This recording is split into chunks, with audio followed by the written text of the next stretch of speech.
श्रीमान, हमारे सदन की कार्रवाई पूरे देश में और यहाँ तक विदेशों में भी देखी जाती है, लाइव टेलीकास्ट हो रहा है। कुछ बातें यहाँ पे गलत कही गई हैं, सत्य से परे कही गई हैं और कुछ आधी अधूरी बातें करी गई हैं, जिससे बाहर एक भ्रम और भ्रांति वाली स्थिति भी बनती है। श्रीमान, जैसा कि हमने महामहिम राज्यपाल के अभिभाषण में कहा था कि प्रभु श्री राम की चर्चा सर्वाधिक हुई, बहुत अच्छी बात है।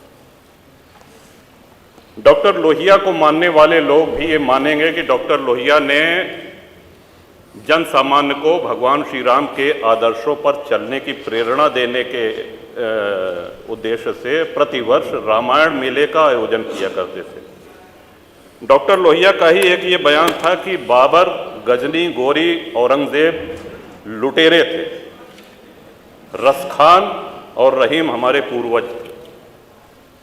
श्रीमान, ये बात यहाँ पे इसलिए कहना आवश्यक हो रही है कि पिछले कई दिनों से हम देख रहे हैं कि माहौल बिगाड़ने का प्रयास हो रहा है। हल्द्वानी तक का उदाहरण दिया गया इस हाउस में।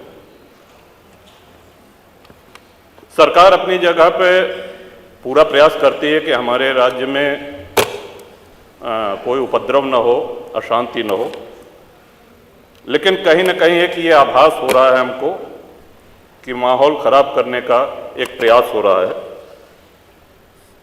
बात की गई श्री राम जन्मभूमि की, साक्षात भगवान श्री राम ने अवतार लिया। काशी नगरी जो भगवान शिव के त्रिशूल पे टिकी हुई है, जा सुनाम बल शंकर काशी, देत सबहि संगति अविनाशी, और भगवान श्री कृष्ण की जन्मभूमि।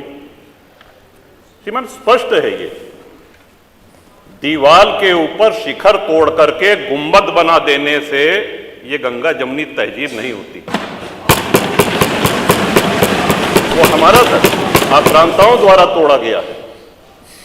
और एक और भ्रम फैलाया जा रहा है, जो व्यास जी के गुफा में जो पूजा हो रही है, वो पूजा अनवरत सैकड़ों वर्ष से चलती आ रही है। ये बात बाहर जानी चाहिए श्रीमान। अनवरत सैकड़ों वर्ष से, इस पे सन 93 में स्थानीय प्रशासन ने रोक लगाया, किसी न्यायालय ने रोक नहीं लगाया इसकी पूजा पे। और इस सदन के माध्यम से श्रीमान उन पुजारी को भी हम प्रणाम करेंगे, 31 वर्ष जिन्होंने चाबी संभाल के रखी कि एक न एक दिन ऐसी सरकार आएगी कि ये ताला खुलेगा और इस चाबी की आवश्यकता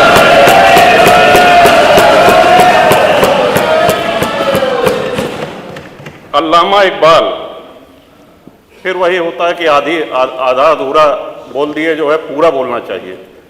अल्लामा इकबाल पहले वो व्यक्ति थे जिन्होंने कहा कि हिंदू और मुसलमान एक साथ नहीं रह सकते। पाकिस्तान के आइडियोलॉजिकल फादर, इसने कहा कि मुस्लिमों को अलग देश चाहिए। जिन्ना को रास्ता बताने वाले, जिन्ना को उकसाने वाले, और पाकिस्तान के पक्ष में भारत के मुसलमानों ने वोटिंग करी, जिसमें 98% लोगों ने कहा कि हिंदू और मुस्लिम साथ साथ नहीं रह सकते। इस बात पे लेकर के बंटवारा हुआ और सारे जहां से अच्छा जो कविता सुनाई गई वो अधूरी है। 2 पंक्ति उसकी हम भी सुना दे रहे हैं कि ए आब रूद गंगा, वो दिन है याद तुझको, उतरा तेरे किनारे जब कारवां हमारा। कि गंगा के वो मैदान तुमको याद है जब हमारा कारवां उधर से आक्रांताओं का कारवां आया था। ए आब रूद गंगा, वो दिन है याद तुझको, उतरा तेरे किनारे जब कारवां हमारा। चीनो अरब हमारा, हिंदुस्तान हमारा, मुस्लिम है हम, वतन है सारा जहां हमारा। ये तरानाए मिल्ली की पंक्तियां हैं, अल्लामा इकबाल ने 1910 में लिखी थी श्रीमान। हम ही क्या धर्मार्थ दहते रहेंगे, सभी कुछ हो मौन सहते रहेंगे, कि धर्म को देंगे बल अन्य जन भी, तजेंगे क्रूरता छल अन्य जन भी। श्रीमान, हिंदू तो सर्वसमावेशी है,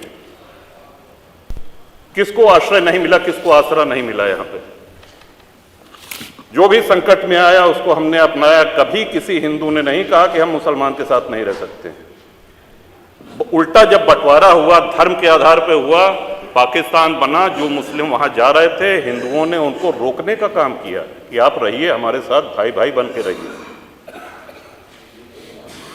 ये इस संवेदनशीलता को रसखान जी, अब्दुल रहीम खान खाना, इनके आदर्शों पे चलेंगे तब अच्छा वातावरण, अच्छा माहौल बनेगा। अगर बाबर और औरंगजेब के अनुसरण करेंगे, उनका अनुकरण करेंगे, तब तो शांति की कोई गारंटी नहीं।